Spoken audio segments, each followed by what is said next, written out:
Hello student, कैसे हैं आप सभी। आशा है आप सभी बहुत अच्छे होंगे और अपने उद्देश्य के प्रति सजग होंगे।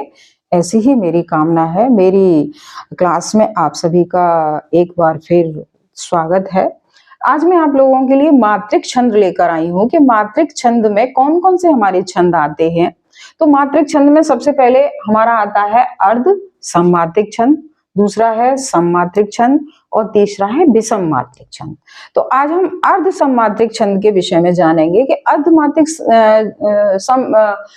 सममात्रिक छंद होता क्या है। तो विषम चरणों में मात्राओं की संख्या इसमें क्या होती है, समान होती है। जैसे पहला और तीसरे में समान है और उधर दूसरा और चौथे में समान है। पहला पहले और तीसरे में समान और दूसरे और चौथे में समान होती है। तो इसमें कौन कौन से हमारे छंद आते हैं। इसमें अर्ध सममात्रिक में एक दोहा आता है, एक सोरठा आता है, एक बरवई आता है और एक उल्लाला आता है। दोहा में मात्राएं जो होती हैं 13-11 होती हैं और सोरठा में 11-13 होती हैं। बरवई में कितनी होती है, 12 और 7 होती हैं। उल्लाला में 15-13 होती हैं। तो और इसकी ट्रिक मैंने इसकी ट्रिक आगे लिखी हुई है कि आधे 200 बेलाल, यानी आधे अर्ध, दोहा, सोरठा, बरवई और उल्लाल यानी उल्लाला। तो आइए अब हम सबसे पहले जानेंगे कि दोहा छंद क्या है, इसकी परिभाषा क्या है।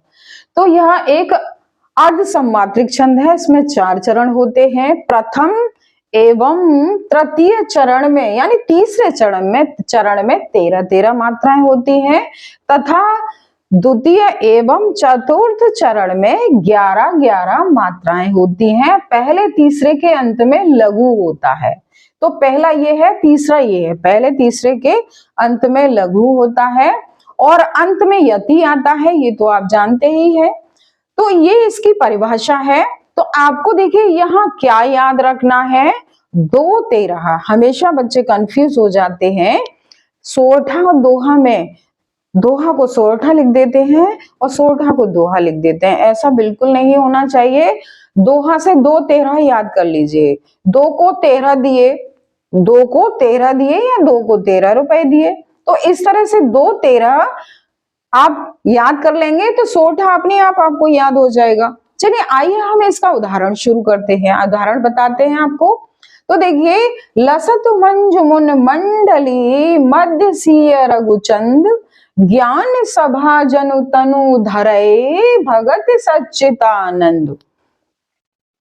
अब देखिए यहाँ जो मात्राएं हैं, क्योंकि मात्राएं मैं आपको पूर्व में बता चुकी हूं कि मात्राएं हम कैसे लगाते हैं। सबसे पहले मैं आपको ये बताना चाहूंगी कि मात्राएं स्वर की होती हैं, व्यंजन की कोई मात्रा नहीं होती। तो चलिए आइए हम मात्राएं लगाते हैं।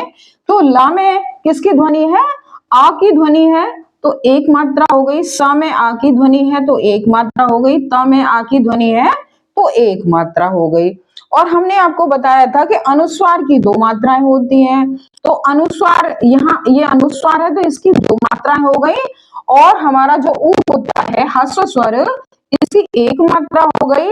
और ये भी हमारा ऊ ह्रस्व स्वर है जो किधर लगता है, जिधर से आप लिखते हैं ना उल्टे हाथ से लगता है, ये ध्यान रखिएगा आप। तो यहाँ 1 मात्रा हो गई और छोटी की 1 मात्रा हो गई और माँ पर हमारा क्या है, अनुस्वार है तो इसकी 2 मात्रा हो गई। और ड में आ का स्वर है, इसकी 1 मात्रा हो गई। और ला पर ई बड़ी की मात्रा है तो इसकी 2 मात्रा हो गई। अब हमने आपको ये बताया था कि यदि शब्द के मध्य में आधा वर्ण आता है तो क्या होता है कि इसका भार पहले वर्ण पर पड़ता है। तो अब यहाँ पर इसका भार इस पर पड़ जाएगा तो इसकी 2 मात्रा हो जाएंगी और यह की 1 मात्रा हो गई। अब देखिए, स पर बड़ी की मात्रा है तो इसकी 2 मात्रा हो गई और यह पर आ है जुड़ा हुआ है तो 1 मात्रा हो गई। अब र की 1 मात्रा, छोटा ऊ घ में जुड़ा हुआ है तो 1 मात्रा हो गई। और च से पहले आधा वर्ण है तो 2 मात्रा हो गई और ऊ की मात्रा के लिए 1 मात्रा हो गई। आइए आगे शुरू करें।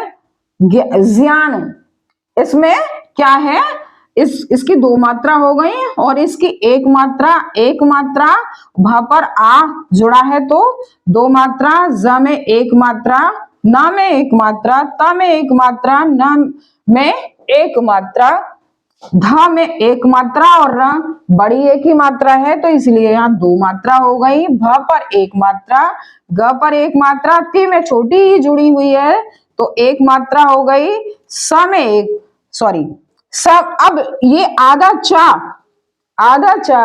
क्या है, मध्य में कोई आधा वर्ण आता है तो इसका भार पहले वर्ण पर पड़ता है तो अब यहाँ ये दो मात्रा हो गई और चा की एक मात्रा, दा में आ जुड़ा है, स्वर जुड़ा है तो इसकी दो मात्रा हो गई और यहाँ हमारी क्या है, अनुस्वार है तो इसकी दो मात्रा हो गई और इसकी एक मात्रा हुई। चलिए आइए मात्रा गिन लेते हैं। 1 2 3 4 5 6 7 8 9 10 11 12 13 ये हो गई। तो प्रथम चरण में कितनी कितनी होती है, 13 होती है। प्रथम और कौन सा हमारा, प्रथम एवं तृतीय चरण में। तो यहां से गिन लीजिए 2 3 4 5 6 7 8 9 10 11 12 और 13, तो 13 हो गई। अब यहां से गिन लेते हैं 2 1 3 4 5 6 7 8 9 10 11 और 1 2 3 4 5 6 7 8 9 10 और 11। इस तरह से हमारा ये प्रथम चरण ये हो गया, द्वितीय चरण ये हो गया और तृतीय चरण ये हो गया और चतुर्थ चरण ये हो गया। तो प्रथम एवं द्वितीय चरण ये समान होते हैं और इधर ये चरण हमारे समान है, इसीलिए हम इसको क्या कहेंगे, अर्ध सम्मात्रिक कहेंगे। तो अर्ध सम्मात्रिक क्यों, आधी इधर समान हो गई और आधी इधर समान हो गई, इसीलिए हम इसे क्या कहेंगे, अर्ध सम्मात्रिक छंद कहेंगे। आइए चलिए दूसरा मैंने एक उदाहरण और लिखा है आपके लिए, इसे भी देख लेते हैं। कराओ कुबत जग कुटिलता, तजो न दीन दयाल, दुखी होएंगे सरल ही बसत त्रिभंगी लाल। चलिए आप इनमें मात्रा लगाते हैं। अब देखिए क में आ का स्वर है तो एक मात्रा हो गई, रा में किसका, बड़े औ का स्वर है तो दो मात्रा हो गई।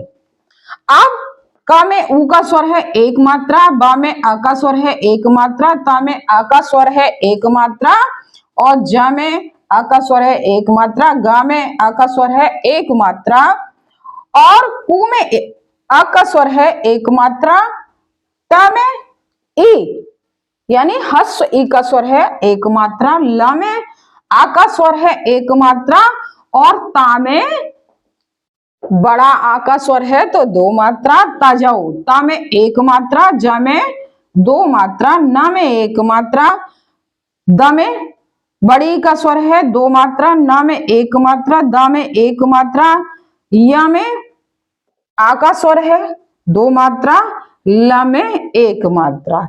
यानी मात्राएं किसकी होती हैं, स्वर की, व्यंजन की कोई मात्रा नहीं होती। इतनी सी बात आप सीख जाएंगे ना तो आपको मात्राएं लगाने में कोई कठिनाई नहीं होगी। आइए अब यहां देख लेते हैं। द पर एक मात्रा, ख पर बड़ी का स्वर है दो मात्रा, ह पर दो मात्रा, हु पर क्या है छोटा ऊ तो एक मात्रा, गे दो मात्रा, स पर एक मात्रा, र पर एक मात्रा, ल पर एक मात्रा, ह पर छोटी है तो एक मात्रा, य पर एक मात्रा, ब पर एक मात्रा, स पर एक मात्रा, त पर एक मात्रा और त्रि एक मात्रा, भ पर क्या है, क्या लगा है, क्या बताया था, अनुस्वार दो मात्रा, ग पर कितनी मात्रा, दो मात्रा और ल पर दो मात्रा और एक मात्रा। चलिए आइए गिन लेते हैं मात्राएं। 1 2 3 4 5 6 7 8 9 10 11 12 और 13 हो गई। अब यहां गिन लेते हैं 1 2 3 4 5 6 7 8 9 10 11 12 13 हो गई। तो ये समान हो गई, समान हो गई। अब इधर गिन लेते हैं 1 2 3 4 5 6 7 8 9 10 11 और 1 2 3 4 5 6 7 8 9 10 और 11। तो इस तरह से मात्राएं लगाना बहुत अच्छे से आप सीख जाएंगे। आप हमेशा ध्यान रखिएगा कि यदि शुरू में आधा वर्ण है तो उसकी मात्रा नहीं गिनी जाती, और मध्य में आधा वर्ण है तो उसका भार प्रथम वर्ण पर आ जाता है। ये बात भी आपको ध्यान होनी चाहिए। 3 मात्राओं का कोई स्थान नहीं होता, यानी 3 मात्राएं नहीं गिनी जाती, ये भी आपको पता होना चाहिए। और अनुस्वार और विसर्ग की 2 मात्राएं होती हैं, ये भी आपको पता होना चाहिए। और ह से पहले कोई आधा वर्ण है तो उसकी मात्रा नहीं गिनी जाती। जैसे मैं यहाँ कोई शब्द लिखूं, जैसे यहाँ पर है आपका न्यून है, क्या है, न्यून है, तो न्यून में मात्रा ना की कोई मात्रा नहीं होगी। तो अब जब आप इसका विच्छेदन करेंगे तो कैसे बनेगा, बड़ा ऊ और न प्लस आ, इस तरह से बनेगा। तो इसकी कोई मात्रा नहीं है, मात्रा सिर्फ इसकी है और इसकी है, तो इसीलिए यहां पर बड़े ऊ की 2 मात्रा और 1 मात्रा। जैसे मान लीजिए आपका ऋषि है, आप क्या लिखते हैं, ऋषि लिखते हैं। तो जब आप रिरी, ये क्या है, रिरी है, तो आप इसको रिरी, रिर की 1 मात्रा होती है प्लस श प्लस ई। तो जब आप, अब मात्रा किसकी है, रिर की तो 1 मात्रा होती है, तो यहाँ 1 मात्रा हो गई और ई की 1 मात्रा आ गई। तो इस तरह से मात्राओं का आप विशेष ज्ञान कर सकते हैं। ये छोटी सी जानकारी आपके लिए बहुत ही ज्यादा इम्पोर्टेंट है। आशा है आपने नोट कर लिया होगा। यदि मेरा टॉपिक पसंद आया हो तो लाइक कीजिए, सब्सक्राइब कीजिए, शेयर कीजिए।